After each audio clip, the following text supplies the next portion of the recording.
Hello everyone, welcome back to Quicks14Blog. It's been quite a while, sorry about that, but I got tons still to show you.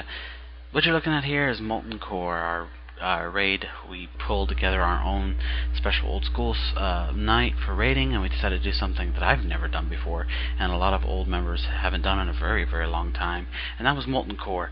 So we went into Molten Core, we had an absolute blast. We actually picked up some really cool stuff. It was a lot of fun. It was actually pretty cool. We actually had quite a few people come in. It was pretty much all us, just the daily grind. I don't believe we had anyone else come with us, but we had so much fun. We cleared it out in a couple hours, if that. And as you can see, we only had about 13 people, and one of them was actually low level. It was actually around 60ish. Low 60s or high 60s, somewhere in there. So it was really, really good. We had a lot of fun. The bosses were pretty straightforward. We only really had trouble with one boss, and you'll see that coming up here in just a bit. One, we pulled him early when it was a surprise, and he had an ability that actually did a lot of damage. That must have been a bitch in 40-man. So it was really, really fun. Like I said, I've never done Molten Core before. I read up on a few things as we were going through it, keeping an eye on stuff, and it's pretty straightforward. In order to actually summon Ragnaros, you do need to follow the order of the bosses in order to get to the last boss, his lieutenant, which actually summons him. There's no request requirement here in order to actually summon him, like some people. And this was the guy that we had trouble with, as you'll see here. There it is. Look at that. Bam! I hit my tranquility and made everything better. We did lose one person, though. But yeah. Attunement is still pretty important for this. You can't get in unless you go all the way through Blackrock Depths. Or not Blackrock. Yeah, Blackrock Depths, which can be a pain. It's a huge, huge dungeon. Getting attunement from that is just pretty much going through it anyway. If you have a warlock available, they can summon. Attunement not required, so it shouldn't be too much of a deal. So at least have a lock who's attuned and a few others to help summon, and you'll be good to go. Otherwise, you really wanted the attunement quest. The attunement quest is probably the most involving. I did do it in order to get in there. In fact, there was only one person here who wasn't attuned that actually came in. So the attunement quest starts with the quest giver, who's not too far outside of the Blackrock Depths entrance. It's not right next to it.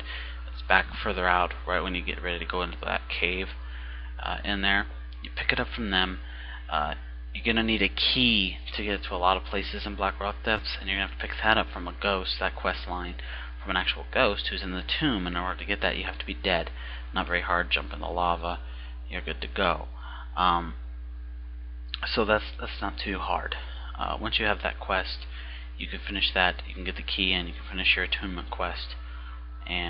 Or you can, like I said, you could just walk straight through. And if you have somebody, if you go run with somebody who has the key, it's even easier, because then you won't have to do that extra quest to get the key, and you can just get your attunement, and you're good to go. So second to last boss here, not really a second last, well, third to last boss. We went ahead and did.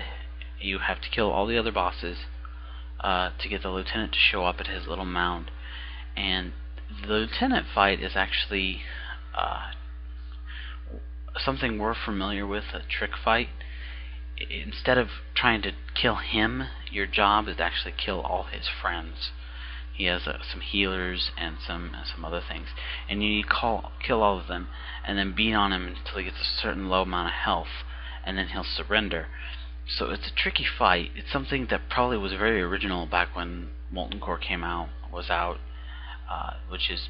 but we're pretty used to now today. So yeah, make sure that when you're fighting him, not this guy, but the next guy, as you'll see, don't focus on him. Just tank him off to the side, kill all his friends, especially the healers, and then you can DPS him down until he surrenders. And then he's the one who will summon Ragnaros. Then you'll have to make a nice long walk almost all the way back to the entrance, and then off beaten paths you'll find the way down to where Ragnaros is summoned, and you get to fight him. This is really cool, and I encourage everyone to do Molten Core, especially now, since we're going to see Ragnaros again in Cataclysm as a major raid boss. So it's cool to see how this leads up. It's even better if you do have the quests.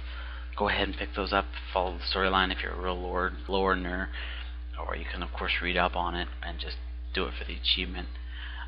So this is the guy. As you can see, he's got a lot of friends. This must have been Ragnarok was probably one of the hardest 40-mans back in classic WoW, and it, besides, Onyxia was the easy 40-man to get to.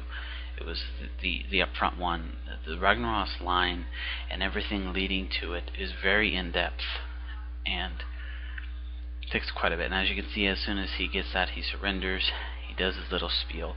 He'll teleport away, and then you go back down to Ragnarok's place, and then you'll find him. This is the first time I ever saw a classic instance have one of these chest loots. This was a real prelude, I think, to a lot of stuff that we've come to, and I think they took a lot of stuff from Molten Core that was good and that worked and people liked and applied it to a lot of the other instances. Obviously this long walk back was not one of them. So you come up to the lava here. This lava doesn't do too much damage. It probably did back in the day, but for us today, especially if you're level 80 and pretty well geared, doesn't. And there's Ragnaros. He's not summoned early enough, and we realized we weren't quite in the right position. You will notice some people go flying in the air and get pushed out. I guess it's some sort of range thing he does. I had to get that shot. It's a good shot. So honestly, Ragnaros is really a tank and spank. Just target him and kick his butt. It's not too hard. See, as you can see, he shoots jets from the lava, so it's usually a good idea not to be too close to the lava. See, people did get thrown up the air. I think I might got thrown up in the air a little bit once, but I know a couple of our people got thrown quite a ways. Yeah, Jassy just got tossed. See, I got a little bit there. So you got to be very, very careful. But he came down really quick. It was a lot of fun. We had a blast. We were ecstatic, and it didn't take very much time. It's a good classical school raid with a lot of new stuff coming up. It's going to be dealing with it. I suggest everybody, photo op, I suggest everybody who has a guild, whether you raid or not, go do it. It's a lot of fun. It's real easy, and it's something to look forward to. That's not all I have for you today. Of course, Halloween has come and gone, and of course, me and my wife did it. No mount, unfortunately. My wife got close. Her first try, the mount dropped, but she didn't win the roll. Yeah, she wasn't very happy about that. But the good news is I had pretty much everything. I had a lot of Halloween done last year, the previous year, and so I was able to get everything else done. And I'm going to show you the Headless Horseman real quick. After this, I'm very, very, very, very happy to say that I did absolutely get my Hallowed title. So you'll be seeing that in a lot of future videos. Me wearing my Hallowed title instead of my Crusader title now, which is really cool. It's the first holiday I've ever actually finished. So I know it's sad, but I'm happy to say. Very, very, very interesting. I do want to make a note that Dragadin is no longer with us, and he kind of was the inspiration to do this. I wanted to thank him for that. Unfortunately, Dragadin left our guild in not so great circumstances, so for anyone who does mess with him, just your warning. So here we are in Scarlet Monastery in the graveyard, taking on the Headless Horseman here. This was a lot of fun. I was excited. First time ever getting to fight him. I didn't get nothing out of him, actually. No loot whatsoever, no horse, no nothing. It was unfortunate, but I did get my achievement, of course, as you'll see, and that of course allowed me to get my Hallowed title, which which is really, really awesome. So that's all I got for you. I'm sorry this has taken so long to get back to you guys. It's been a bit. Been really, really busy in real life. We moved. I had to get budget, all that crap. I'll spare you the details. But so that's what happened. But I'm back. Expect more and more updates. And of course, there's a lot more WoW coming up. I got tons of footage, a lot of old war stuff going down. We've made real progress thanks to a lot of members, and of course, more questing and add-on specials and much, much more. LP. So please rate, comment, and subscribe. Thanks.